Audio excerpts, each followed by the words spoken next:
नमस्कार दोस्तों। इधर तिरुपति लड्डू विवाद के बीच में सुप्रीम कोर्ट के chief justice D Y Chandrachud Tirupati Balaji मंदिर पहुंचे, तो उधर दूसरी तरफ सुप्रीम कोर्ट ने भगवान को राजनीति से दूर रखने की नसीहत दे डाली। दोस्तों, आंध्र प्रदेश के विश्व प्रसिद्ध मंदिर तिरुपति बालाजी में जारी लड्डू विवाद के बीच सुप्रीम कोर्ट के chief justice D Y Chandrachud Tirupati मंदिर पहुंचे। तिरुमाला के वेंकटेश्वर स्वामी मंदिर पहुंचकर चीफ जस्टिस ने पूजा अर्चना की।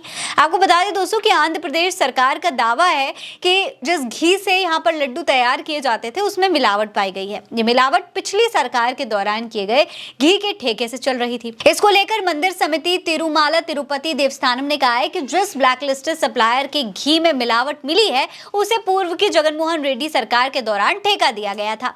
इन आरोपों पर केंद्र सरकार ने आंध्र प्रदेश सरकार से रिपोर्ट मांगी है। जांच के बाद कार्रवाई का भरोसा भी दिया गया है। लेकिन इस खुलासे के बाद एक तरफ देश भर में हिंदुओं के बीच में काफी गुस्सा है। सुप्रीम कोर्ट से लेकर हाई कोर्ट तक अर्जियां दी जा रही हैं। दूसरी तरफ राजनीतिक आरोप प्रत्यारोप भी बहुत तेजी से लगाए जा रहे हैं। एक दूसरे पर आरोप लगा रहे हैं। मौजूदा सरकार पूर्व सरकार पर आरोप लगा रही है, जबकि पूर्व सरकार मौजूदा सरकार को कटघरे में खड़ा कर रही है। भारतीय जनता पार्टी के नेता ने दोषियों को फांसी की सजा तक देने की मांग कर डाली है।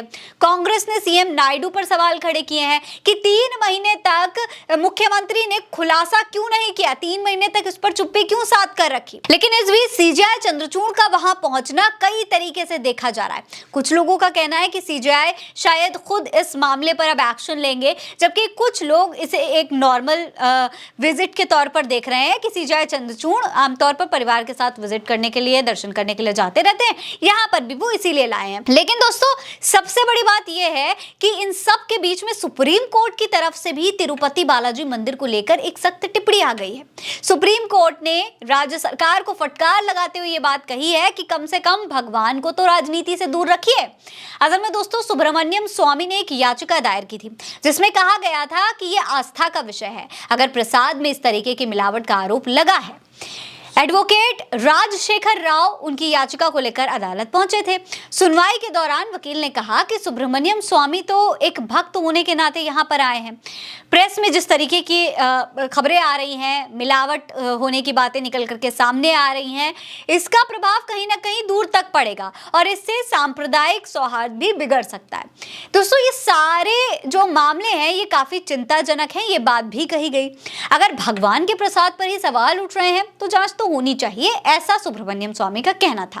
वैसे इस मामले में तिरुपति मंदिर बोर्ड की तरफ से सीनियर एडवोकेट सिद्धार्थ और राज्य सरकार की तरफ से मुकुल रोहतगी पेश हुए थे। जब एडवोकेट रोहतगी की तरफ से एक सवाल उठाया गया, उसके जवाब में ही जस्टिस BR गवई ने कहा कि जब आप संवैधानिक पद पर रहते हैं तो उम्मीद की जाती है कि देवताओं को राजनीति से दूर रखेंगे। कोर्ट ने तो यहां तक कहा कि जब SIT का गठन किया गया तो फिर नतीजा आने से पहले ही ये खबर प्रेस में क्यों आ गई, कैसे आ गई और इसको प्रेस में आने की जरूरत क्या थी। आपको बता दें कि नायडू की सरकार ने ही इस खबर को उछाला था, प्रेस में ये खबर आई थी और उसके बाद ही ये आरोप प्रत्यारोप शुरू हुए थे। काफ़ी चिंता का विषय पैदा हो गया, तमाम तरीके के विरोध प्रदर्शन शुरू हो गए। हालांकि अब सुप्रीम कोर्ट में राज्य सरकार को फटकार लगाई गई है।